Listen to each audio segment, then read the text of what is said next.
Yo, what up, dudes? Welcome to the Six Chair Podcast. Thank you. Thank you, thank you. What a great audience, as always. So, what have you guys been playing, man? Yeah, we've been playing a lot of GTA 5, dog. You know, it's free on the freaking Epic Store. Kind of Hell dope. yeah. Hell yeah. Yeah, it's actually been a lot of fun. I gotta say, I was never a big fan of the Epic Store. I mean, they do give out a lot of free games, which is dope. But once I seen GTA Online, I was like, you know what? Fuck it, man. That's it. We're opening the Epic Store. And we're going to play the shit out of GTA 5. And yeah, it's been a lot of fun. Basically played that shit all weekend with you guys. How do they do that though? Do they like make some sort of deal with the developers? Like, of course, but Yeah. how much you think they paid Rockstar to let them give their game out for free? Definitely millions of dollars. I don't know exactly how much, but it's definitely millions of dollars, right? Like, even if they're selling it on a sale price, I think Steam, I seen it for like $15 at one point. So Yeah. I mean, they had to be anticipating, at least 1 million people downloading it. It had to be at least $15 million, right? Like it's an expensive ass deal to give out a game for free. But Fortnite Here's probably a makes fun that in fact. like a day. Fortnite probably, oh man.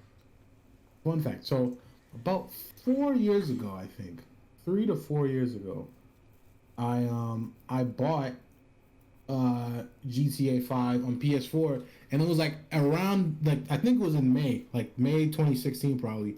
I bought GTA 5. It was like some crazy ass summer sale on PSN, and I feel like it was cheap as hell because I bought like 5 or 6 games for like 30, 40, $50. It was some crazy ass sale. What the heck? Maybe it was like a Yeah, dog. So buy two get one free or some shit. I don't know. I don't know. But yeah, dog. I think they do I don't know. There's always some kind of deal for GTA 5 in this around this summer, so it might have been, Yeah. it might have just cashed in with Epic. But hopefully this means that's GTA true. 6 coming out, dog. Because Yeah, for real. I can't wait. Yeah, GTA was like, oh, we need to get more people on our current game. You have to pay us more money for our current game so you can dump it all into GTA 6. And hopefully that's what they're doing. I mean, besides like the server issues on the first few days, which, I mean, that kind of sucked. But when you're giving out a game for free, I guess you kind of expect, server issues. True.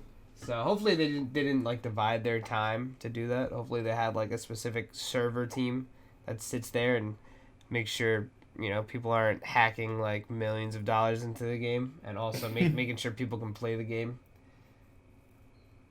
Who would hack millions of dollars into Man, a game? I don't know. Only a real mofo, I don't know, bro. dude. Couldn't be me. Yeah.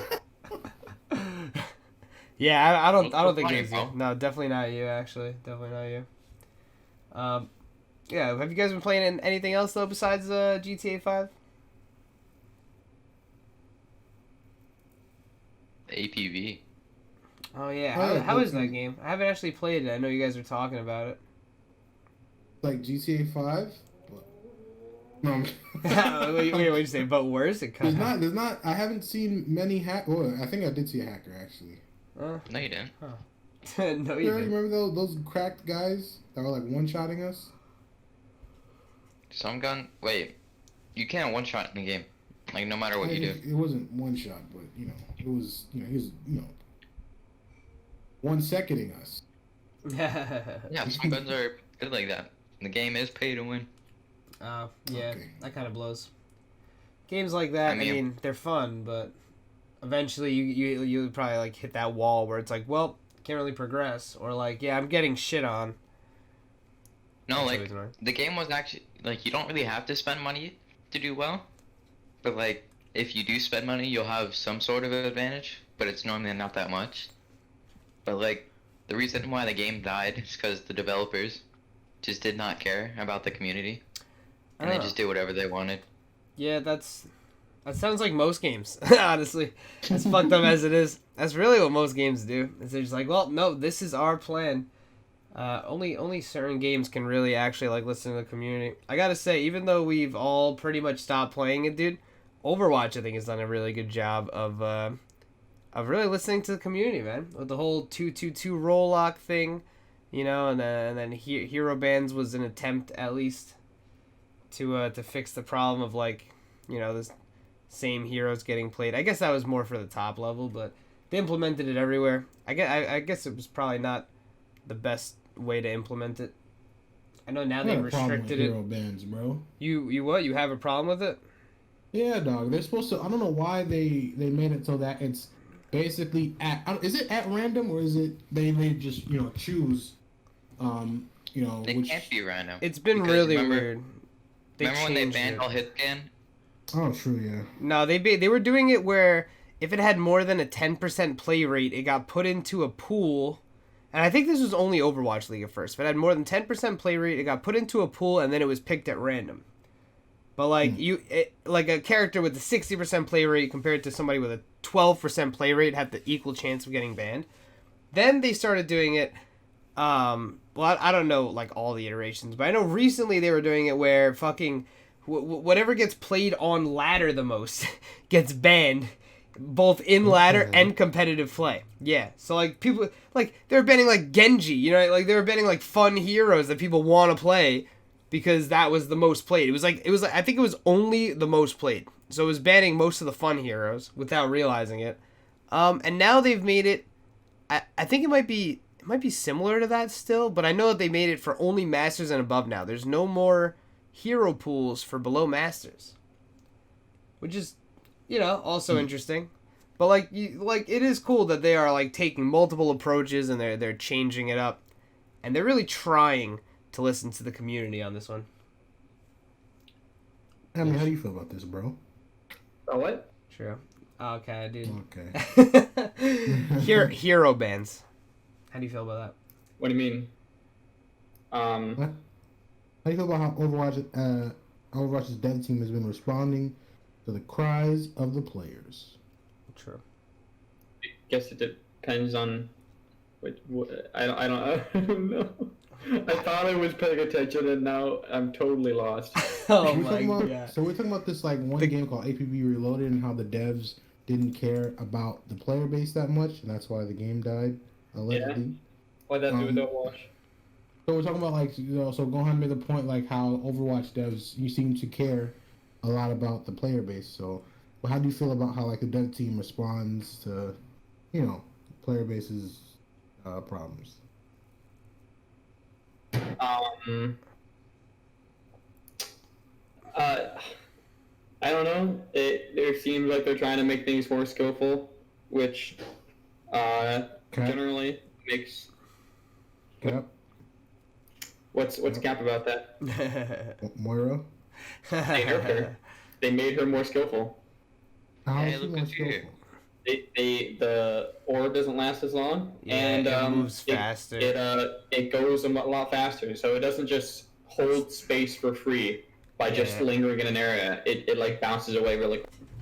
Yeah, that's actually pretty big. I didn't really read I guess I like skimmed the patch notes because I haven't really played the game too much, so I don't really paid too much attention. I was just like, ooh, Zenyatta buff. But yeah, the Moira orb speeding up is really cool. They last for a shorter amount of time, so it's like 7 seconds instead of 10. You used to literally throw an orb like every 10 seconds on cooldown, which was a little crazy. Yeah. So now you have a bit of time where you can't do it. Yeah, and like, well, the fact that it moves faster too is actually a lot bigger than it sounds because you could just like, you used to be able to just throw it in like, some kind of fucking hallway and it would just sit there forever and just suck you dry, dude. And now like, I don't know, even if you do get like destroyed by one of these orbs, it was probably well placed and it had to bounce a lot, you know what I mean? Rather than just like, I throw it in the hallway and get 3K, like. Yeah. That's the main thing, and they're generally it's a direction. It's obviously not happening instantly, but they're moving in the direction of making the game more skillful, but also not making it oppressive to the low ranks. Why are they trying to appease? I don't think they should be trying to appease everyone. Because then you get the mess that we're in now. Well, actually, they're kind of leaning away from it. Okay. Well, I guess you could make the. Well, that's not even the case. Like, I don't know.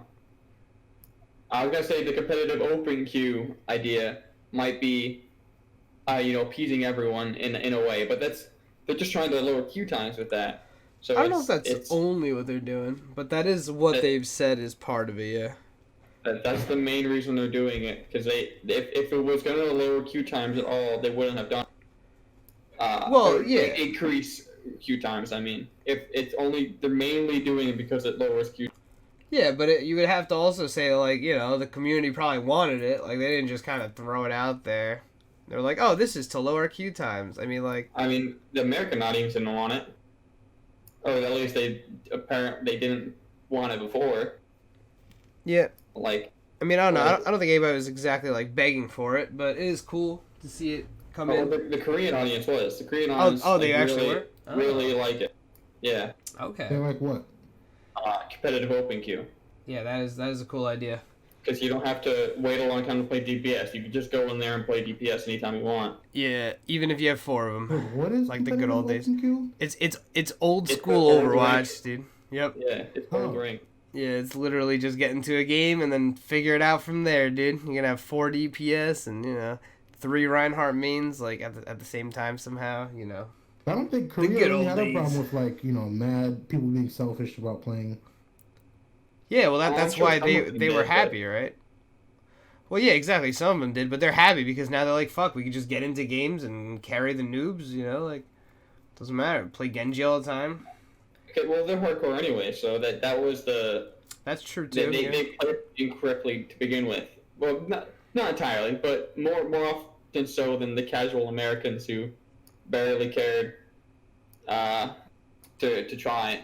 Yeah. Just have fun. True. Yeah, it's definitely a different culture thing. In Korea, like, you have to play to win. Like, otherwise you are totally looked down upon. Yeah. And, Out here, just play to have fun. Like, if you play to win, True. you're kind of a tryhard and you're kind of a loser. Okay, right.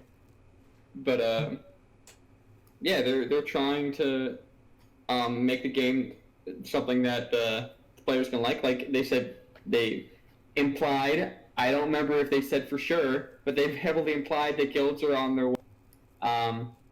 Really? Yeah. So they're I like... remember Fear was so, hardcore for that at one point. They're definitely, doing what the community wants now. They're paying content creators to make guides for casuals, so when Overwatch 2 comes out, they have somewhere to start, and they don't have to jump into such an impossible game like Overwatch with... Yeah, that is actually really cool that they're paying the creators. I was actually wondering why. I seen I forget which YouTuber, but one of the big ones made a video of how to get started in Overwatch. And I was like, dude, we're fucking guide? 4 years into this game. Yeah, and that was a jumpstart guide. And I was like, well, I guess that was probably something that they asked. They said, hey, make this video for us. Yeah. But I think it is good to basically put content creators on payroll and say, yo, you already do this content. We want you to continue doing this content. Here's some money. That's cool, actually. Yeah, a lot of games do not give a fuck about that content. Yeah, exactly. Yeah, and then a lot of times, those content creators just stop doing it. They move on to something else. As a content creator myself now, I actually really do appreciate that. Yeah, exactly.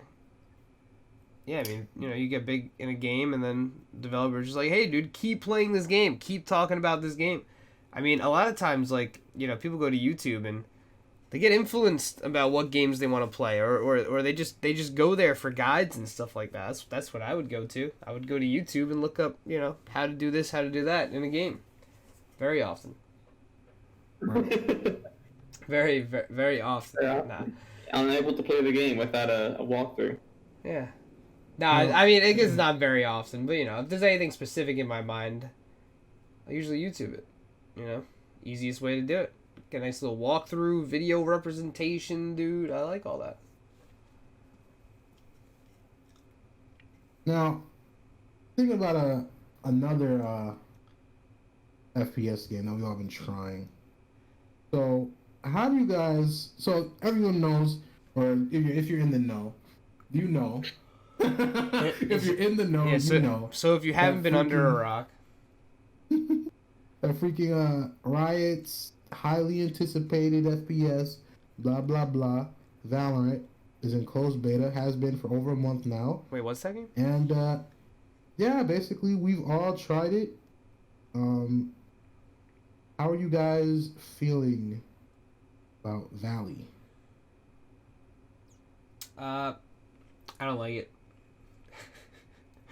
What any yeah. other opinions? Well, for me, I think it's too slow. I just think it's too slow of a game in general. But I'm also not a fan of CS:GO.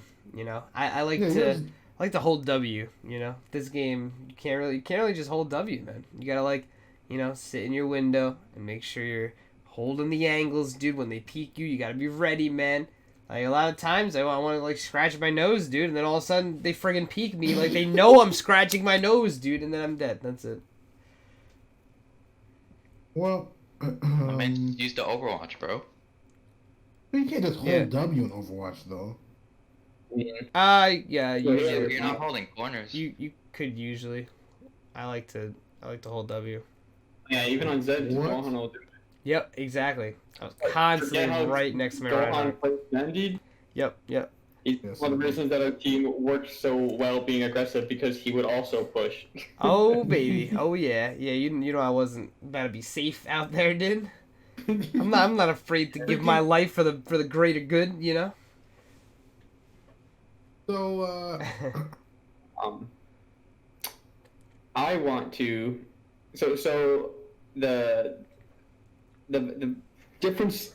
I just want to talk about like the difference between balancing with Valorant and Overwatch. Because I don't know. I can't totally remember what I wanted to say, but there was a point about how Overwatch is kind of starting to learn from Valorant with pretty like trying to make the game balanced for the higher ups and not for the high skilled players, for the pro players and stuff like that, instead of just making it balanced for everyone. And Overwatch is kind of doing that now, which I think is kind of nice, that they're not only responding to their community, they're responding to other influences as well. Do you think it's because of Valorant, or because like they're just really trying to they're seeing that how upset competitive players are, and they're trying to help them, or not help them, but trying to make their game more appealing for them? I definitely think that I don't think they're doing it for the pro players. They're either I'm not talking about like it's either Overwatch 2, they're trying to make Overwatch 2 a better game, or they're trying to compete with Valorant. It's one of those two. Like, I don't think they're trying to help out just the pro players. I'm not talking about the pro players. I'm talking about competitive players like us even. Like, and if we were still Overwatch heavy, we would be considered competitive players. You know what I'm saying? So yeah, you did have a team. That's true. So yeah, that's just trying to appease, because that's like it's not over. Obviously, the casual players are the biggest portion, but there's a good amount of people that take Overwatch as a competitive game. So they could have been doing that anytime they wanted. The pressure's on now, whether it be because of Overwatch 2 coming out, that they want to make the game more appealing for when people come back to it, or if it's with Valorant coming out, that just put the rush on them to try harder to make the game more appealing. But yeah. I don't specifically because they're like, we'll make these people happy now. Yeah, no, I think it's almost a mix of both, but they said they were gonna start this kind of stuff way before Valorant, right? Like they said they were gonna do heavy balance changes and. Valorant had been announced. Yeah, no, of course. Well, Valorant's been announced for a long time, but they just kind of threw a release date pretty recently. But I'm pretty sure Overwatch, before the release date came out, that open beta starts April whatever. I'm pretty sure they said we're gonna do the the bigger balance changes, and Echo is on her way over and stuff. I'm pretty they already had 222 in place. Echo is unrelated to that, I think. Yeah, no, Echo. I don't think they were just like, quick, shove out our coolest hero. This is gonna come out anyway. Although Echo is friggin' sweet, dude. I can't lie. So much fun. He's not Dude. not Cool Zero though. I played like 1 hour of Echo and I actually Quite love the that complex shit. kit. Oh, it's so complex, yeah. I actually, dude, when I first seen Echo, I thought that her right click was like feeding off of her left click. Like I thought her left click was sticky bombs and her right click exploded them. And I was like, wait, they're both damaging abilities? Like, and then the E does damage too? Like, oh, this chick is He's insane. got too much damage abilities. Yeah, oh, it's I'm not insane. being honest. Yeah, But, maybe. It's insane. Wait, FearHype, how are you feeling about Valorant? I love it. It's a great game. Right now, my favorite game.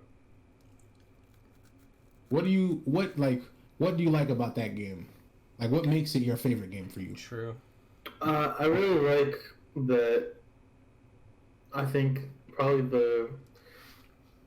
You want me to narrow it down to like one thing, or like just list? Let's just go.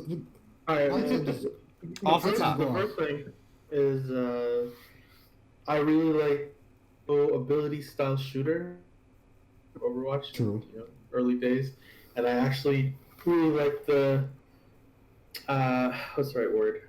Methodical playstyle that came from CS. I know Gohan doesn't, and I understand that people that don't like to play slow or don't like to, and I'm one of those people. Like I have a lot of bad habits in the game, from just holding my movement keys, which is gonna take time to get used to. But the moments that I do that, and I feel like I'm popping off or teammates popping off, I get kind of flashbacks to old Overwatch days where, I had faith in the game. But what makes it currently more important to me, or like the game I want to play the most, is also like the support that it's getting. Like not only like who's backing it, Riot, and who's backing them, Tencent, but like the fact that they've been from the get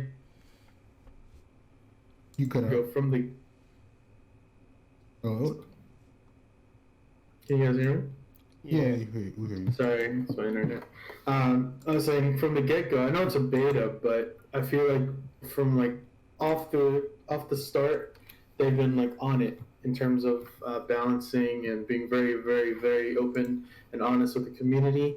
Even when it comes to things like what they promised in their announcement video with no peeker's advantage, that's been quote unquote a lie, because there's so much peeker's advantage in the game, but they've been very open and honest about one that since COVID came, they've not been able to do exactly what they wanted in terms of getting that to the right place in the network and framing whatever they needed to do, but also like what they thought what happened didn't. So they're working on it, and they're like everything that they're doing in the community, and obviously the community appreciates that, because there's one thing that gamers don't have for the long run, or like majority, is patience. So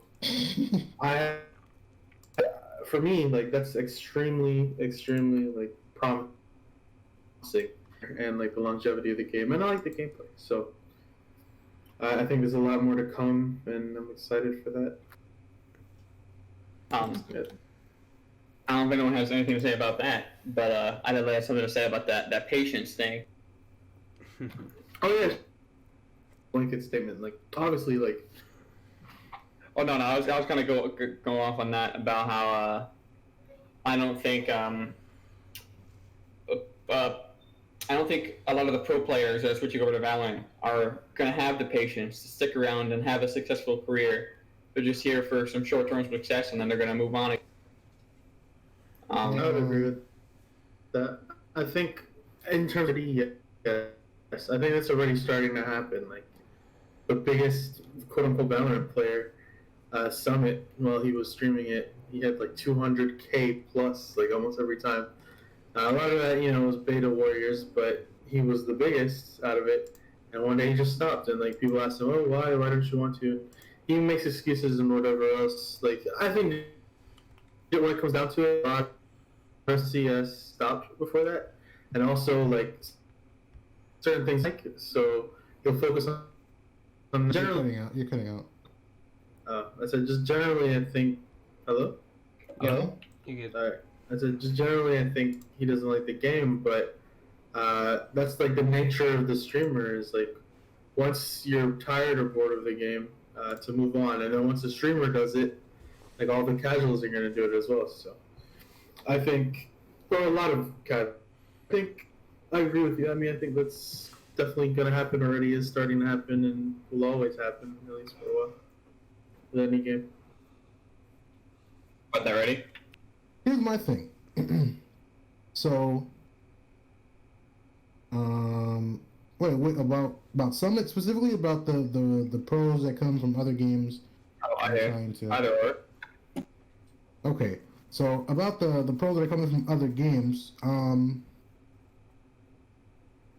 mean, yeah, if as long as Valorant is the big thing, I think the pros are going to stick around. But you know, if Valorant starts to struggle, and so let's say another game comes out that like takes its place, especially if it's an FPS, yeah, they're gonna go. That makes, you know, that's the most logical thing to me, because that's the, they can maximize, you know, how much money they're gonna make by playing the next big game.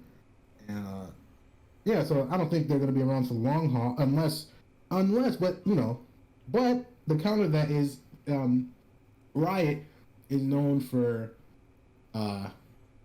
well, you know, the only big game they have is League, but you know, League, you know, has been around for forever, and they, like, you know, pour so much support into it, and you know, they keep it going, and the hype is still up. So if they're planning on being like that for Valorant, then I don't see why the pros would have any reason to leave, except, you know, I don't know, like what publisher or who could make a game that would knock Valorant off. So yeah, as I feel like as long as Riot backs Valorant as much as they've said they would, and as long as people are, you know, invested in the game, I don't see why the pros would leave unless something bigger comes out.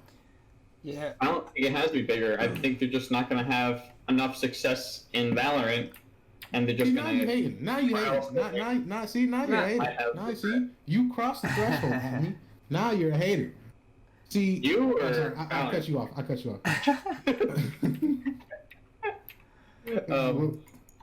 totally forgot my point now. Thanks. All right. Well, what I was gonna say was, I could see a lot of streamers falling off the game, and I could see them not having a casual player base. But I also think that they will have a very strong competitive community. I think that game is super competitive at heart. I feel like I can't just fuck around and have fun on that game, because I'm like actively ruining the experience for my team. And like, even just having one life, like you die and then you're sitting there watching, and it's like, okay, well, I guess this isn't that fun to just kind of run in and, you know, try to run and gun and stuff like that, you know, just buy a Spectre, bro, go up mid, let's see how this works, and I'm dead and I have to, you know, wait 90 seconds to respawn or whatever. But yeah, so I feel like, you know, for competitive, it's great because it is a super competitive game. But even playing, you know, unrateds back in the day, they did feel competitive, you know? They need to make some way to keep casuals on board.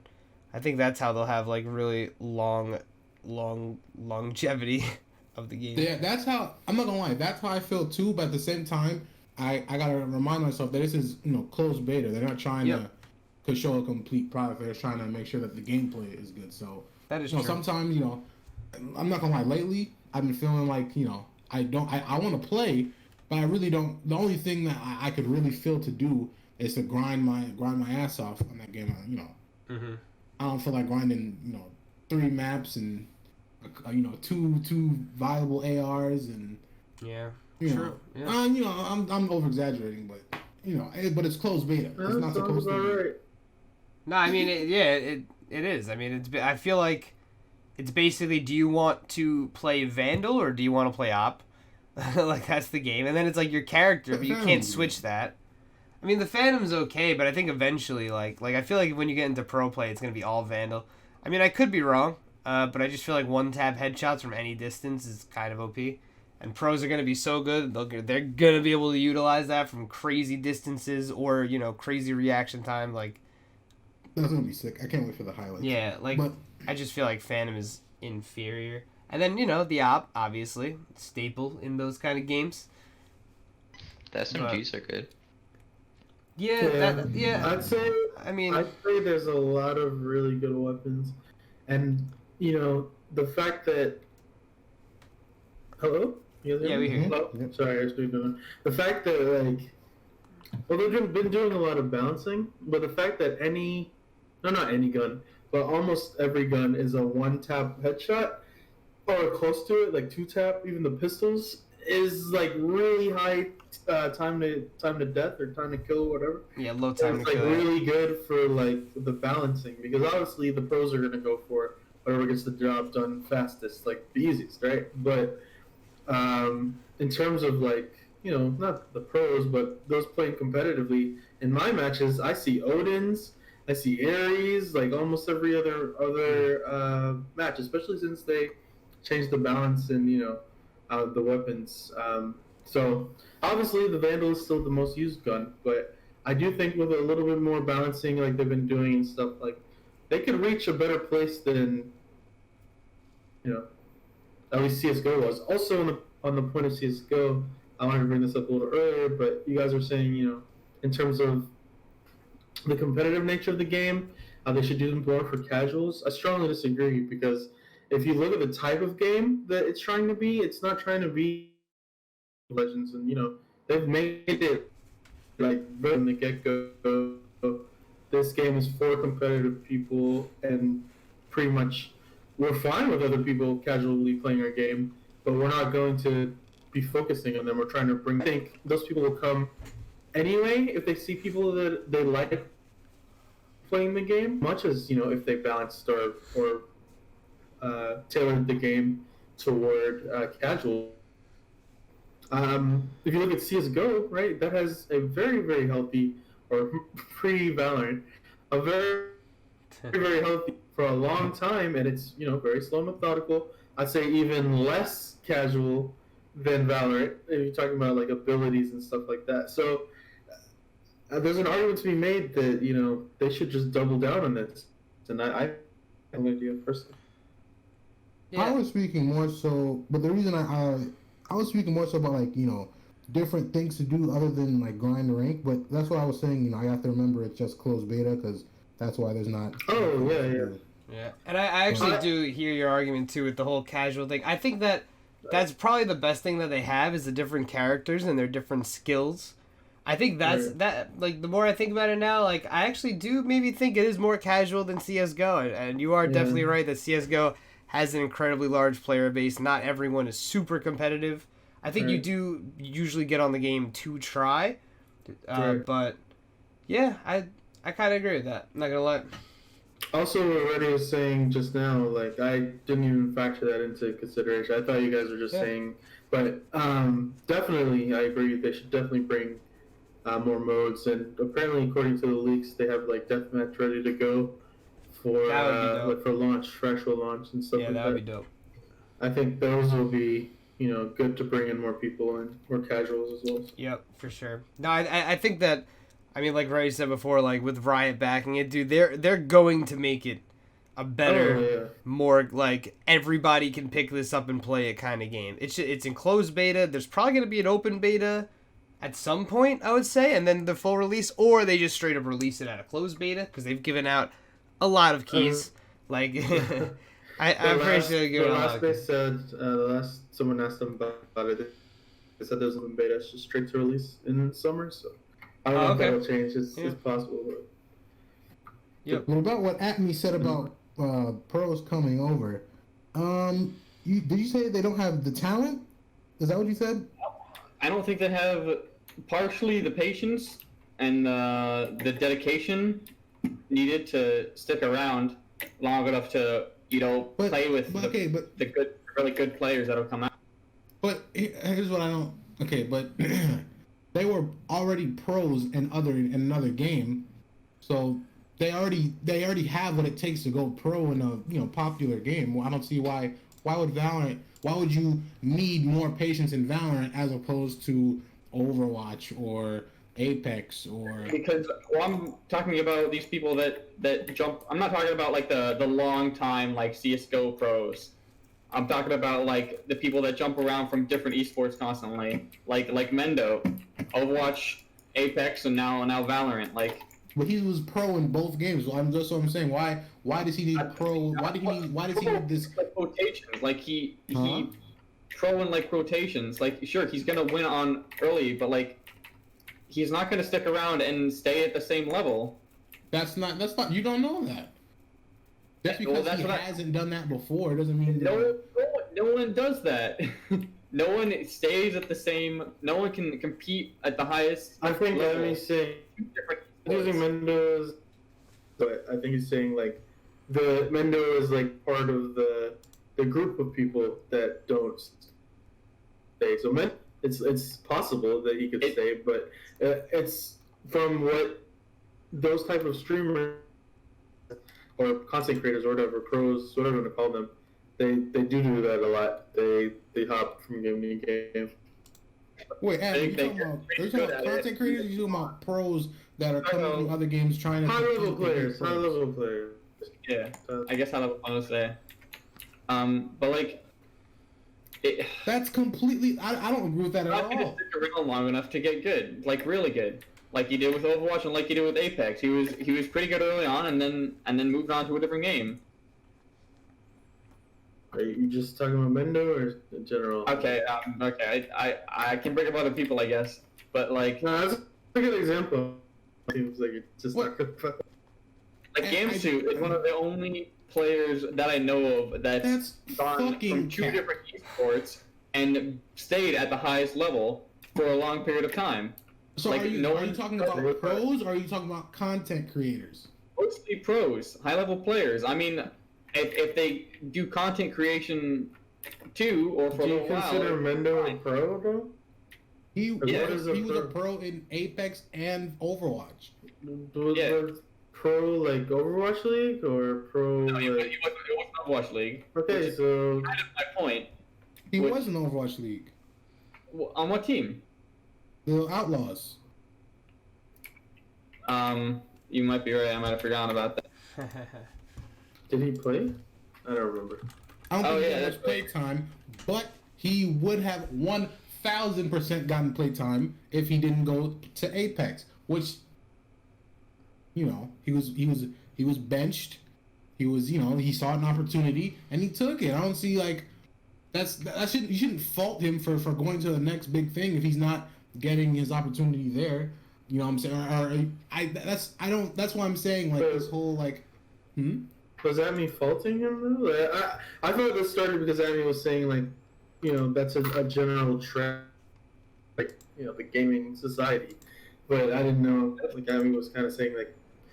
I'm not saying it's incapable of anything. I'm saying that the trend is most of these people that are in this kind of situation that Mendo is, that like to jump around from esport to esport, they don't see long-term success. They might see some early success for like the first 6 months or maybe even a year, like Mendo did in Apex.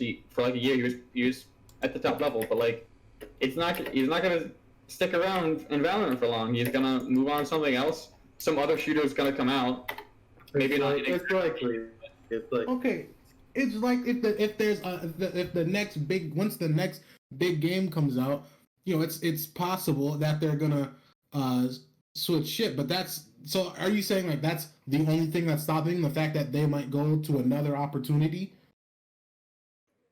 I mean, as far as getting long-term success, the only thing that's stopping them from achieving long-term success is the fact that they're going to go to the next opportunity if it's there. I kind of it's like they don't have the dedication, I guess, or they don't find it interesting. But it's just but dedication for what? He's not going to go down in history as one of the greatest players. He's not going to compete at the highest level. You can't say that about. It's going to be a one-time. You can literally say that for 99.999% of pros. Like that's not really a hard take at me. Like no one's. You can say that about anyone. Like this person, whoever. You can get a random list of any pro in any game and say he's more than likely not going to be in the highest list of one of the top FPS players ever. Like that's okay. Like, but he's gonna be. That's mostly my point. Is if you've done it in one esport, the chances that you're going to do it in another, it's already hard to do it in the first place. The chances that you're going to do it in another esport is like so minimal. But no, to do what exactly? To actually be like successful or to have quote unquote long-term success? Like Because it sounds like to me you're saying the only thing stopping these guys from having long-term success is the fact that they're not going to be there long-term. I think they go hand in hand. I think they're not going to see long-term success, so they're going to leave. I don't think that's the case. I do think that's the case. What? Okay, let's talk about someone like Sinatra. Sinatra was just came off the greatest Overwatch season of all time. If he would have stayed, he more than likely would have seen long-term success. It's just that he lost the passion for it. Does that still apply to him? To someone like Sinatra? Sinatra might be one of the exceptions, but he could also be one of those that just goes to Valorant and then does okay, but never does anything as good. Which I guess is the greatest of all time tier list for Overwatch players on our last video. By the way, shameless plug. Right. True.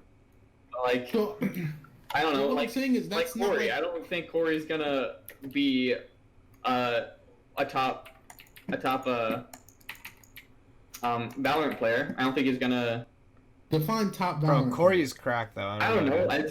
Do you think Corey? Would you put Corey in the same bracket as Mendo? I don't know. Corey was CS:GO before, as far as I remember. Let me look it up before I spit out I don't nonsense. know if he was a pro. I mean, he's a long time in Overwatch. So how long is not Sinatra? He plays CS:GO, not professionally, but to the highest in-game. Is he hopping games as well? Sinatra still has fame. I don't know. But, Mendo is a good example to me because he'll stay a year max, a year and a half. Or he's going off his pass, and then it's likely that he will move on. But I mean, if you're spending almost 4 years in a game, or even 3 years, people have whole careers in that span. It's harder to find other examples of them. And that's what I was saying before. There's not enough sample size to say that these people, this group of people, won't be successful because of a couple people that actually, in my opinion, did see success. Like Mendo, let's not get twisted. Mendo is a very successful player. A very successful FPS, pro professional player. In my opinion. For? Huh? In one game. I mean. My point is, it's not made it to Overwatch League. Let's not act like that's just achievable by anyone. He made it to Overwatch League. He was a pro before Overwatch League. He made it to Overwatch League and played on one of I mean, they did good at stage 1, and then that was it. I think he's saying that's what I want us to define what is success, what is professional, because I get when I make it to the upper echelons or even close in Overwatch League, and he left very early on, considering how long Overwatch League is still going, right? So I think he's saying if Mendo had stayed, maybe he gets transferred to a good team, or maybe he pops up in Houston and learns new metas that he's good at. I think that's what Admi's saying, but I think and correct what RedE is saying, just being a professional, being let's not get it twisted. Even in Overwatch League alone, that's what the top 0.0001% of players that have ever played Overwatch. So, being in that bracket is so a high achievement, right? So that is. I have a way to explain my point a little bit. Right. Kind of, not the perfect explanation, but to get good, you need to get good at an esport. You need to be there for a while. You can't just be there for a year and be good in a long-term meta thing. You have to play CS:GO for a while to get good at it, right? Overwatch took a while to evolve. Mendo back then would not be good at Overwatch now because Overwatch has evolved so drastically. Okay, yeah, he wouldn't be good because he hasn't played the game. He wouldn't have played the game in a year and a half at this point, or 2 years. Sure, yeah. But even if in CS:GO, if the game barely changes, if he had played that and then come back to it, like the game would have changed. It would have evolved, and certain different metas of strategy or whatever would have evolved, and he wouldn't be able to keep up with all the new ideas and Also, I think the I fact think that that's a hard people take. learn. I think that's a very hard take. I would agree with that because to add on to that, I mean, I'd say the fact that like you look at Faker, right? I podcast ago, or we were just talking. I said that I had just heard of Faker but I never like actually watched. So I watched basically on YouTube. It was actually really good, or two of them. And basically, like this dude was in. So it got me saying like any game that gets updates, like or even like that doesn't get updates. Like I always use soccer as an example. Like if you're comparing or any sport, really any game, literally any game, people will watch nowadays where we have like cutting out a lot. Sorry. Basically, people will watch and learn from past, right? So if Mendo plays CS, whatever, leaves for 2 years and comes back, even though he might still have the same physical ability, like to flick and hit a certain. Things have changed in the game, and people have learned strats from other players that they, respect or that are high up, enough so that it would be difficult at the very least to reach the same level that you were before. So same thing for Overwatch, I think, especially. Here's where I disagree. He wouldn't be as good anymore. He would have had early success with just aim, but he wouldn't have ever gotten as good at the game as people that are going to commit long term. Here's where I disagree. Because I think there are some things that. Okay. So, let's stick to my original point. So here's where I disagree. Number one, Silk Thread. Silk Thread was a pro in the first season of Overwatch League, right? He left the game, became an Apex Pro for Gen G, I believe, for about like a whole year.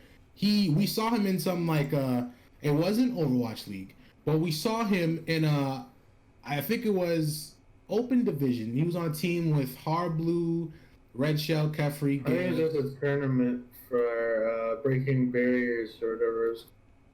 Well, like building nerf shields and stuff. He was in a tournament with a bunch of very high caliber, in Harblue's case, Overwatch League tier players, and he was arguably the best player on that team. I don't think so. You can compare that to the Overwatch League. Hold on. What I'm saying is, of course, he wasn't as good as he was before. Right before he left Overwatch League, but to say that he would never be able to, or he wouldn't be able to play at the top level again, that can't be further from the truth. If he was to come back, learn the current meta, get in touch with the current stats, there's no reason to say why he couldn't catch up. It's just like, if that's the case, like what about somebody who starts playing League like 5 years after someone that's been a pro? Do they not have any chance of catching up because they haven't been around seeing all the previous metas? Like, no. That's what I'm saying. Like, they actually have an advantage in some cases because, in Faker's case, he's used to playing his style that goes to so high above skill level everybody else that people would watch and they learn from him and then would turn around and be better at his own strat than him. So, I'd say in that kind of advantage, but. Yeah, so I don't see. So how does that? I don't see Atmi's point of saying how someone could leave and then they wouldn't be able to get back. Do that, but he, like, that. It's not like. It wouldn't. Hang on, give me a second. Spit it out. Trying to process that. It's not my argument really. When you're learning and improving off of things constantly, Silk said when I come back to the Overwatch League, like it's so hard to even think about that situation because he wouldn't come back in. They would But just get a new player that would But it's have. 100% possible. Like why wouldn't it be? Why wouldn't it be possible? How could he? What's preventing him from learning the current meta and being just as good as someone else who's in the current meta? Well, I'm pretty sure he got phased out because he wasn't as good anymore. Because he wasn't getting playtime anymore, and they didn't want him. They weren't, Well, let's be honest, Sammy. The meta at the time was not favorable to Silk Thread. Sure. Yeah, he moved. He went to. He actually was still in Overwatch League. He went to Shanghai, and then before the season 2 started, he was. So he was to Shanghai, not the yes, team. He was on Shanghai Dragons. Yes, and then what had happened was, I think I could be wrong. I hope I'm not wrong. What had happened? He never played on Shanghai. Fuck. Wait. Hold on. He went to Gladiators. What are you talking about? Silk Thread?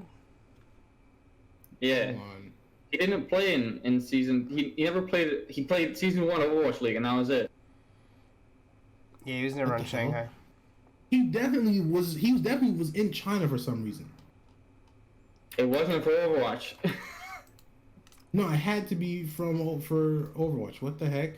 and Fear, he was only in inaugural season. Yeah, but when he left, like, the meta was not favorable to what he played. Oh, it wasn't. It was because it was snipers. Yeah, and like, so he wasn't getting a lot of playtime. RedE's right. That was like, at least from the outside. Like, I don't know, obviously, like what was going on behind the scenes, but on the outside, it didn't seem like it was his type of meta anyway. And the whole reason, in RedE's case, or for RedE's argument, at least from the outside perspective again, the whole reason that he came back to Overwatch was because of the Breaking Barriers tournament with his less shields. It was more favorable for his. And it was for a meme team now. He played true, but he was popping off. Like, I'm not gonna downside that. Like, meme or not, like he was still arguably the carry. So what was he playing now? He's pretty playing sure like Farrah Genji. Yeah, which isn't the game anymore. True, but there's nothing to say that it wouldn't go back to being the game. In that aspect of He RedE's also played argument, Hitskin, like McCree. He's playing. I don't know what else. I don't know what the meta was at the time, but he. My point is, he definitely still had skill. It's not like he just dropped all of his skill. He definitely had the skill. I'm not saying the skill disappeared. That's my point. Hold on. Let me continue. Let me continue. There's no reason to say why he could not have tried hard again in the game, learn the current meta, and be as good as anyone else playing at the current time. Like there's. Then why don't people do it? It doesn't happen, RedE. Give me an example of people who have tried and haven't. I can give you an example of someone else who How tried. would I know? Because it's never happened. I can give you another example. Give me an example in actual sports, not in esports. I can give you an example in esports, not in That's kind actual of sports. stretching, but if it's just one, it's not going to It's a skill that people. It's a skill that people learn. Things Okay, change. but we're talking about mechanical skill here, which is. do you have an example of them leaving, being good and successful in another sport, and then coming back, RedE? Because I think you were going to either say Michael Jordan or Tiger Woods, but I could be wrong. You were going to say something I was going to say one of those two, but even if they weren't good, the fact is that he's saying that they wait. What are you arguing at me that people can't go to another esport and be good, or people can't come back and grind the current meta and be as good as their peers? I'm saying that it takes a while for the games to evolve to the point of like, or games are constantly evolving. So like there's in Overwatch, if you had been a player in season 1 and you're really good then, and you just came back all of a sudden, the game would make no sense to you. It would be a completely different game. You couldn't just Okay, so it would just be like it would be something. It would be similar to someone picking up the game for the first time and learning the current meta, learning how the game works. Are you saying that someone who picks up a game a couple years after someone can't be as good as them? They can be, And especially if they've been playing games the whole time, they'll still have mechanical skill, but they won't just be at that level. Okay, no one's saying they'll just they're not basically gonna be... they're not gonna grind to get to the top when they can just play a new game and already be at the top. It's less likely. They're not gonna stay around. It's less likely. It's less likely, and I don't have any examples of my point because we would never know about it because you wouldn't be able to see it. Unless you were in that person's life, you wouldn't even know that it had happened. Yeah, I mean that's true. So unless you have examples of it happening, someone leaving, coming back, and then being back, like being good again. Somebody leaving, trying to come back and failing, and yeah, sure. I guess someone leaving and then just coming back and instantly being at the top again. But I never said they would instantly be good again. No, I said that you were saying that sure they can grind back up there, but who would? When there's a new esport, you can just switch to and then be at the top for a little bit of time and then go to a new esport.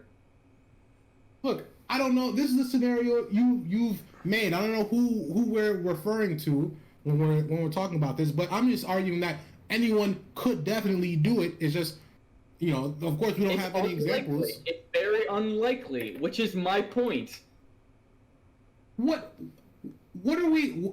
Who are we arguing this about? I thought we were talking about Mendo or other players going to another esport. Now you're talking about someone going to another esport, coming back, and then grinding. And now you're saying that it's unlikely for them to actually do that. So success.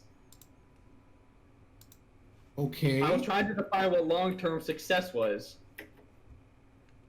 which is being good when the game has reached, what could be considered like the strategic or the skill maximum. I guess I don't know how no else such thing because games continue to evolve. Sure, but there is some of that.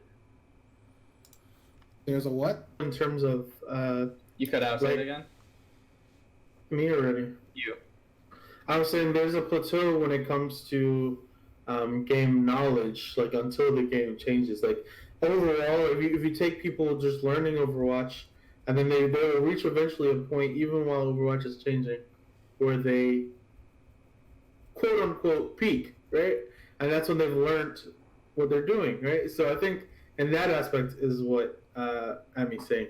Like the fact that, yeah, sure, the game will change, and other people will come and be better at a meta or better at a type or certain type of play, or that have probably never played the game before. But in the meantime, the people that have stuck around, played the game at a high level, will eventually learn all they need to know about certain things about the game to be good. Right? The people that can do that. So I think that's what I'm saying, right or not? Who can't? This is a really abstract conversation. Every pro? Isn't that every pro? If you get to a pro level, isn't there just some things you just know about the game, like that is meta independent? Sure, which is the kind of the mechanical thing that I was talking about that can go over to any game and then just be the thing that gets you to the top quickly. But staying there and being at the top, it's nobody. These people that switch esports, they ride off the success of their previous esport skill level. They ride off of their skill from the previous esport and then they go to a new one. Because why would you stick around and try and be the best at that esport where you just go to a new esport and just be one of the best? I think, but I don't agree with that. That's kind of the nature of the game, though. I don't agree with that because look at someone like Sinatra. If he was just going to stay for somewhere where he could keep being successful, he would have stayed in Overwatch League. It's about the passion of the game. Some people literally just don't like playing a certain game anymore, so they want to go to the next thing. It's not that they're just chasing that's success. the nature of it, which is that's just part of what it is. Like, I don't know. It doesn't always transfer to the next esport also. Obviously there's mechanics, but there's a lot of things that are different about stuff like CSGO and Valorant or Overwatch and Valorant and stuff like that. So it's not Like, not there's always a literally- good idea to transition. I'm saying like Exactly. Like there's a risk in doing it. Like For sure. why if you were Sinatra, why the hell would you leave being on a great team, being considered the GOAT of Overwatch League, and going and risking your career and your standing to go at a game where there's people coming from CS, a game that looks like their skills translate better. Like, why would you do that? Why would you if it's just so easy to just go to a new game and have early success? Why wait, no. Yeah. Wait, yeah. Why? Like, in my I don't think it's that easy. It's a risk, and some people are willing to take that risk because they found another game that they like more. I don't think people are out here just chasing success. I think they're just trying to be good at things that they like. I mean, of course, people are trying to be successful in what they're good at, but I don't think these people this group of people that you're talking about. I don't think they're just chasing the trying to be good at the new esport real quick dream. I think just people there's passions change. I think it's a mixture of both, and that we'll never really know, to be honest. Because when you break it down, like, each person is probably motivated differently. Like, my motivation to play a game might be different than anybody else's here motivation. So I think overall you might be able to blanket statement, but you never know for like individual players, and really what is motivating somebody to leave. It could be disinterest. It could be monetary gain because of interest in the public. I have no idea. Like, that's just kind of guessing at that point. yeah. I mean, I guess we'll So see. just to be clear, We'll see what happens with Sinatra, and we could kind of see, that'll help this argument a little bit of like, well, how easy actually is it? How successful can you be? Someone like Sinatra or Corey, because I actually put them like pretty close to each other in Valorant at least. Corey's announced that game. I don't think it's easy at all. I think it's hard as shit to be a pro in a video game. Oh hell yeah! Overall, yeah. I don't think Amy's arguing that either, right? I mean, I was kind of doing that. I'm trying to find Monte Cristo's tweet because this is kind of going off of something that he had. He's just a hater, salty. That correct me if I'm wrong. I mean, if you're saying something different, correct me. But I don't think Amy's saying it's easy to just be a pro in a video game. I think he's saying the learning period when a new game comes out, it's brand new. Everybody starts at the same level. If you have a fan base from being a pro or good, relatively good in a previous game, and then you just transfer your fans and the hype around a new game, i.e. Fortnite, i.e. Valorant, then you just basically game hop until, or some people, sorry, I'm not blanket stating me, some people will game hop based on interest and based on hype from, their stream or whatever their fan base is, in order to be successful at what they do. So, again, I don't think he's saying like it's just easy to be good at any video game, like you're a pro.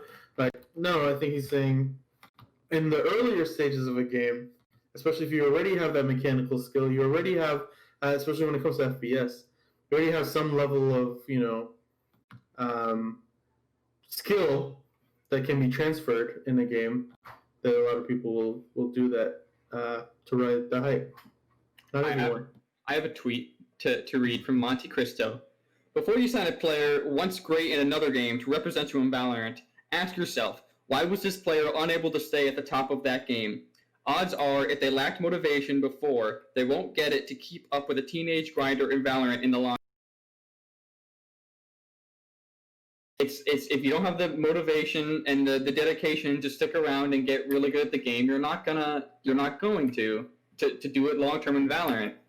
It's here's what I think about it. Is it worthy to sign contracts for a long-term contract for a player like Mendo? Would you want to sign like a 3-year contract for Mendo? I mean, personally, probably not knowing what I know, but I think a lot of Valorant teams would probably eat him up if he's. But if it had to be 3 years or more. Well, I mean, Again, I'm saying personally no, but I think a lot of teams will do that knowing that there's a possibility he will not stay, or someone, whoever it might be, won't stay. I think a lot of teams are also in the boat that, the here and the now. If he's good now, he wants to play now. Look at DeFran, right? Atlanta knew when it came out afterwards, or at least according to DeFran, Atlanta knew that he didn't plan to stay forever. It's just gonna be one season type deal. But and then And they probably only signed him for that. They probably didn't sign exactly. him. But I'm saying if DeFran had decided, you know what, I want to stay. You think Atlanta would have said no? We already, you know what? I mean, I don't know his contract. I'm just saying, like in general, like people, But that's especially not a for good hot example talent. because they probably didn't sign him for long. No, you said probably. We have no idea. That's what But I'm we don't saying. know Mendo's case either. Like what they would give him. So it's speculation. Yeah. Also, real quick, that Sure, but it's- Monty tweet, like, like someone like Sinatra, he's probably been playing Overwatch for like 3 years, right? So I can't see it being that hard to think that No, he's gonna play Sinatra Valorant was for the 3 person years. he gave an exception to. Oh, okay. But I mean, what about Yeah. like Corey? Corey's been nuts at Overwatch for how long? I mean, I actually have no He didn't idea. say anything But... about Corey. But I don't know. I don't. Who else are we talking about here? There's not that big of a sample pool. Like who? A bunch of the Apex pros, for example. How about that? That have only played Apex for the year it's been out and are already moving to a new game. I mean, maybe they just don't find that game good, or they think Valorant's better, though. That could also be a thing. Or It's interest, like RedE was saying as well.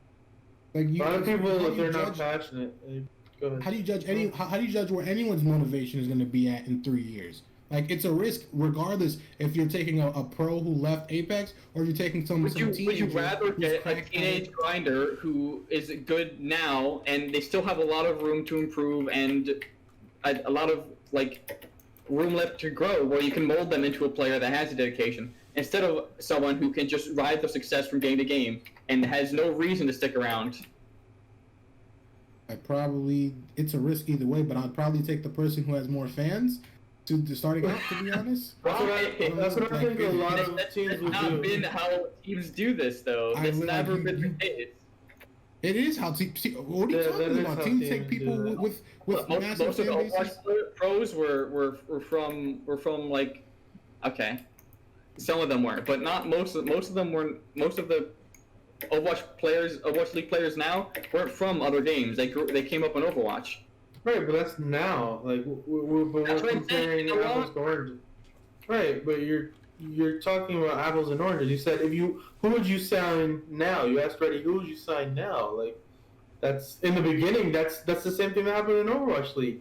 Look at all the players that were signed in the beginning. Long-term commitments. You're talking about a Right, 3-year, but it's a long-term commitment. You asked RedE who he would sign for that today, like, and you gave him two options. That's what I'm saying. You don't know that kid is going to be. Huh?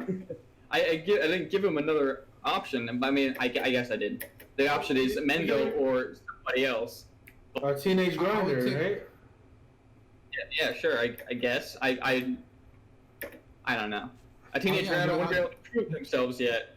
More but than likely, you I'd probably wouldn't want take to sign someone. Okay. Why would I go. take someone who hasn't proved themselves yet over someone who has proved themselves, has a fan base, has already been in the spotlight, knows And how to has a handle the history of spotlight better leaving the than game after a year or two? he left Apex after being he left Apex for After a year. after a year of playing, but so did like I'm pretty sure it seems like 50% of that game's player base or pro player base went to Valorant. So I don't think it's I something understood. wrong. That's part of the point. And I don't think it's a player thing. I think it's a game thing. society. Yeah, it's what people are passionate about. The hype, the passion. Like, for me personally, like I'm just injecting my own opinion. Like, cause you did ask, like, earlier, like, up to me and I was signing a 3-year contract. If I had the ability to, and I'm like, okay, I'm signing this person, potentially he might leave in a couple months, or potentially he could stay 2-3 years. I don't know. What I know is right now he's gonna bring sales to my jerseys. He's gonna bring fans to my venues. He's gonna bring a good, decent amount of skill to whatever I'm looking at, whatever part of the game, and those are my point. And that he has if he leaves and transfers them to another game, the teenage pro has been grinding up the ranks through, i.e., contenders or whatever, like Overwatch should have been doing. And if the game is good enough to develop the scene or the people that aren't as good, he will sign them when their person leaves. Like I think that's perfectly reasonable, and especially from a marketing standpoint, like both sides are winning. And you're making it seem like this teenage Wonders kid is guaranteed to be dedicated to your team in 3 years. Like that's not true. Like the kid saw another game was coming out just like Mendo did, and he. This argument doesn't work because the game hasn't been out for that long. But it will say in 3 years signing a contract. The teenage grinder that's been playing it since release and grew up in the game versus. But it doesn't. I don't know. It doesn't work then. Because I would assume the players I'm talking about wouldn't be there anymore. But like, I don't know. These players that don't stick around, they're not gonna. They're not reliable people to sign. What are you talking about? I'm talking about the people that Monte Cristo was talking about. The man who's in the business and knows that this is how it is. That this is the nature of esports. Bro, but people's... I'm not arguing some crazy thing that no one knows anything about. I'm talking about what... Monty and Al at me are saying equation. There are going to be two types of people in your game. One, someone who is going to game hop, right? For whatever reason, whether passion or new abilities or new hype, whatever. Or two, age, grown up, whatever, somebody who's going to grind. You don't know this person is going, but out of the two options, instead of taking the person like Vendo, Monty and I guess Atme are saying, take somebody who you're putting a risk on, but if you have time, they will stay longer because they don't have a history. Basically, it's like history versus not history, which to me, I think shouldn't sides are going to benefit in the long run, whether they stay or they leave. But I could see both. I don't think that's clearly not been the case. And Overwatch, you know, but I think there's a someone you reason. can mold into what you want instead of someone who can do whatever they want because they have all the power. They have a fan base regardless. You'd want someone that you know you can get to stay if you're going to be putting in money for the long term. Why is that though? Because it's less of a risk. They won't leave, right? It's less of a risk. I agree with that. That's what I'm saying. That it comes down to personal preference at that point. It's not Sure, there might be some team that does it. Most of the teams aren't going to do that. Here's an example, right? I'll give you an example. Not every team. Overwatch related. Not every team is going to sign Fissure because they know what happens. Only some teams are willing to take that risk because they need somebody. Mad teams taking that risk. How many teams has he been on? Like 4. That's a lot of teams, bro. That's like what 20% of the league right now. That's crazy. That is, yeah, not that's 20%. math. No, it's actually math, yeah. 9 times 4 is 80. Wait, what? 25%. What? Kind of different because you Dude, know there's, he's gonna. there's 20 teams and he's been on 4, yeah. Game, but Wait, Wait. what? Okay, alright, never mind. Four Yeah, out of 20 is. yeah. It's all good. It's just math, bro. You know, some people just don't have it. You know, like other people. Wait, 4 out of 20. Wait, hold on. 4 out of 20 Explain that to me. brings down to 1/5, which is 20%. Yes, sir. Yes. Okay. Sorry. It's all that's good. fine. I appreciate you guys pointing that out. It's all right. I just have a math brain. It happens. I'm jealous. Hey, who calculated it on the fly though? Give me that. True. Ray got it right away. Yeah. Pat my back real quick. Pat my back. Dude, real my quick, brain Ron. was actually like just computing, still Can someone computing. pat my back real quick? Pat. Definitely. I appreciate that. Pat. 6 feet. Anyway, sorry. All What I right. was saying is, teams take risks on Fissure because they've seen him be crashed. Instead of taking some team, some kid and in contenders, they've taken someone who's already shown that they can compete at the high level because that really matters. And That, because they know he's gonna, he loves the game so much, and he's gonna really commit to whatever he's doing. That's what it matters. and he's also gonna fuck up the team. For how probably long? leave. For Damn, how son. long, bro? And if you look, take it out of Overwatch for a sec, right? Look at or any other game. It doesn't matter. CS is a good example. You don't know when you're signing your star teammate. Look at Shroud, right? He's a success story, right? I'm not looking at that aspect of it. But when they signed him, he was not known in CS. It was his time on Cloud9 that like boosted him, like, right? But so technically, you could say somebody signed him over the just here and gonna leave in a year type deal. Ended up leaving and ended up having just as big of a leave, if you want to say, on the team as if they had signed you big. So you don't. It's not a guarantee, but Abby basically there's two sides of the coin. Abby is saying you shouldn't take that risk, and I guess I'm saying, or I'm not sure if this is what RedE's saying, but I'm saying like it shouldn't matter because it's gonna end up the same.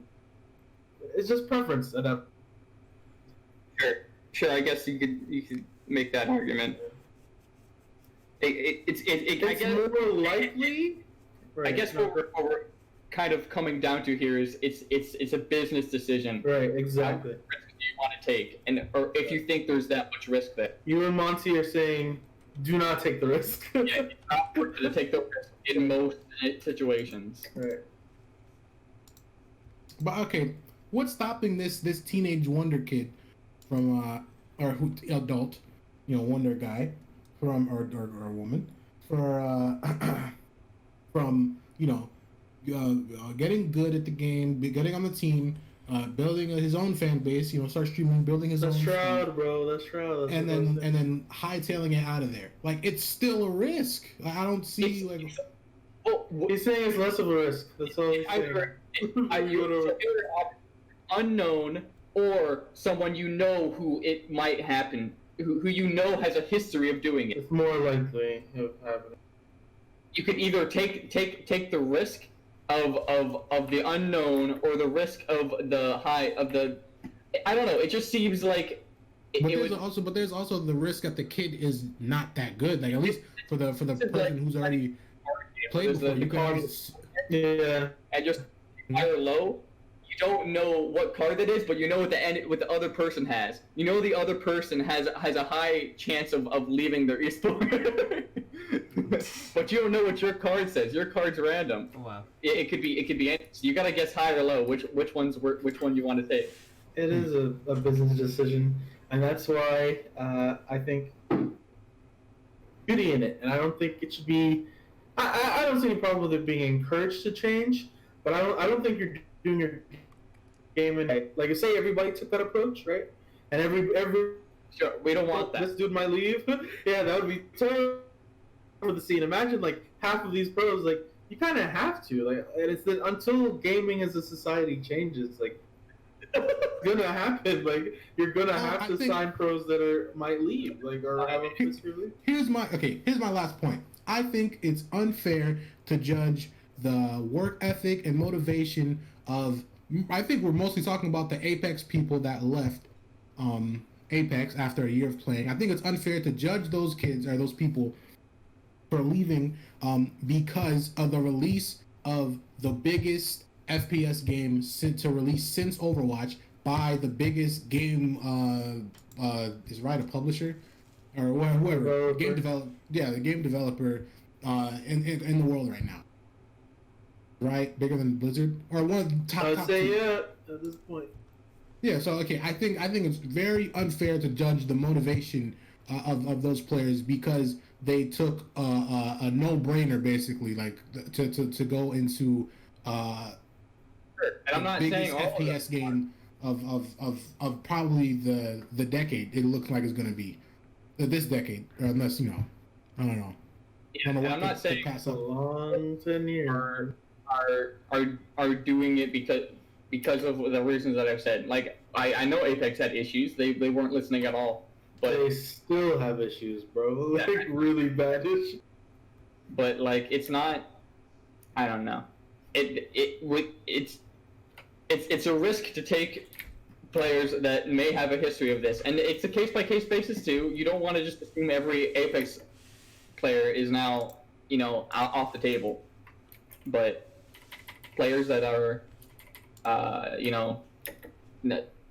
seemingly unreliable are going to be more of a risk, and you have to weigh whether that risk is worth it or not. Sinatra, that's kind of worth the risk. Fisher, he's that good. He's kind of worth the risk, Yeah, Fisher's definitely And pretty kind nice. of down to each team, each org to figure that out. So And that's why we're not talent management, or whatever you call them. Yeah, somebody send this to Monty. I'll see what he has to say. True. There you go. There you go. he would Alright, not well, care. yeah, just tweeted him. Send him it and Yeah. hit him with the timestamp, bro. Exactly. Yeah. That's a good way to do Or it. they're making bank saying the same thing, dude. Hey, he'll probably be like, "Wow, that guy all the way on the left. I kind of agree with him, dude. That blue circle guy, the blue smiley face. Yeah, who's that guy? What's his name?" Dude, I met him twice, dude. We had the Oh, same yeah. score at laser tag, dude. Yep, I was there, Pug. Anyways, Yeah, man. there's some stuff Alright. about MySpace. What was that about? I mean, well, we're an hour 20 in right now, so it's up to you guys. You want to save that for next week? Yeah. All right, I think that's a good idea. We can talk about the evolution of social media in the next podcast. I mean, we could do it next week if you guys want, or we could do it every 2 weeks. We've been kind of doing it every 2 weeks, so we'll I'm gonna figure be that honest, I didn't like this topic that much. out. Hey man, well, About it for an hour. Yeah, we're true. We're We gonna actually close the podcast off before we start listening to what we just. Oh, nah. sorry. Hey man, we're friggin' we're the Overwatch podcast now, so the 6th Overwatch podcast. No, please. No, let me stop. Let me stop. Yeah, Alright, new yeah. name, I'm okay with market. there being one topic per. Wait, boys. Yeah, you I can have stop. a suggestion. Go for it. Okay, what Okay. if we record like a couple of quick, like 10-15 minute podcasts, like where we just like do like a Oh, quick. should we, should we What end this about first what and about then do that? 6 minutes on the 6th Mhm. chair? 6 minutes on the 6th chair, dude. That's pog right Yeah, there. dude, that's a I think okay. Idea, Gohan. Yeah. Wherever did you come up with that? I I don't remember. I think it came to me in a dream actually. no, but doesn't the YouTube algorithm like 10-minute stuff? Uh, All right, Yeah, Probably. but you can get away. I think we can get away with with 6 minutes. Yeah, we'll see how it goes. Anyway, yeah. We're not Actually- making money right now. No, yeah, we're not. But hey, we want to get seen. We want all of our potential I know, sponsors. But the thing is, you could put more ads in it if it's a 10-minute thing. Oh, I see. Yeah, no, okay. bro. No. The YouTube algorithm likes view or what's But that's why. That's why. Oh, maybe like Because they the put more view ads in time. there. But since we don't have any ads, it doesn't even matter how long it is. No. I'm telling you. It suggests videos based on like average like view time or something like that. How long That- people watch your But thing. makes that's sense. why, So- bro. That's what he's telling Yes. you. But what I'm saying, but it's not just because like it's not gonna say like, okay, there's no ads in this video. We're not gonna suggest it to you. Like no, like other nah, bro. Otherwise there would be how do I say this? Otherwise there wouldn't be any videos suggested that don't have ads. You know what I'm saying? Like I see ads from There are, YouTubers sometimes.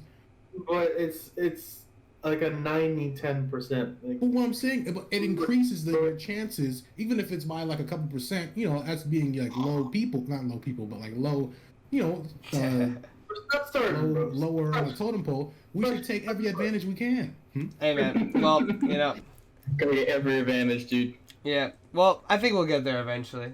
We'll get there eventually. The YouTube algorithm will eventually be like, yo, these guys are pretty dope, man.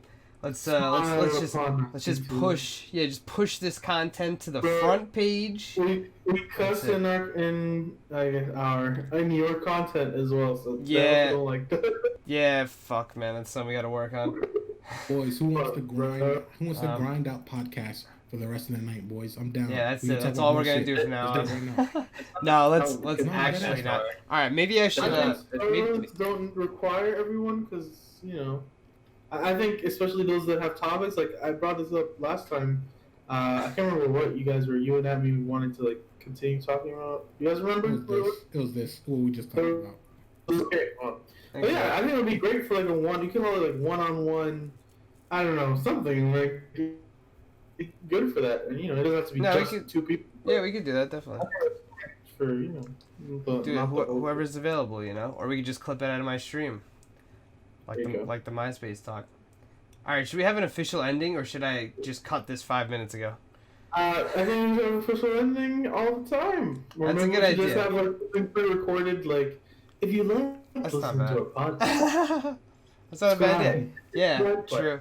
Yeah. All right. Well, I guess we'll call it. Yeah, I have something I want to talk about after, but. All right. Yeah, that was it, man. What episode is this? 4? Is this episode 4? Probably should say that at the start. Podcast, GP. Yeah, Make sure you GP guys. smash that like button and subscribe. Yeah, dude. Yeah. Hit the bell. Hit the bell. Hit the bell twice because. No, hit it once. You don't want to hit it twice. No, hit it 3 times. Yeah, hit it 3 times then. This way it's the same thing as hitting it once. Yeah. All right. Well, yeah. So far we're doing bi-weekly podcasts. We'll have these to you probably Monday after right before noon. Not afternoon. Right before noon. All right, guys. It's been real. This is the 6 Chair Podcast, and we'll see you next time. Fuck around on pussy. Okay, dude.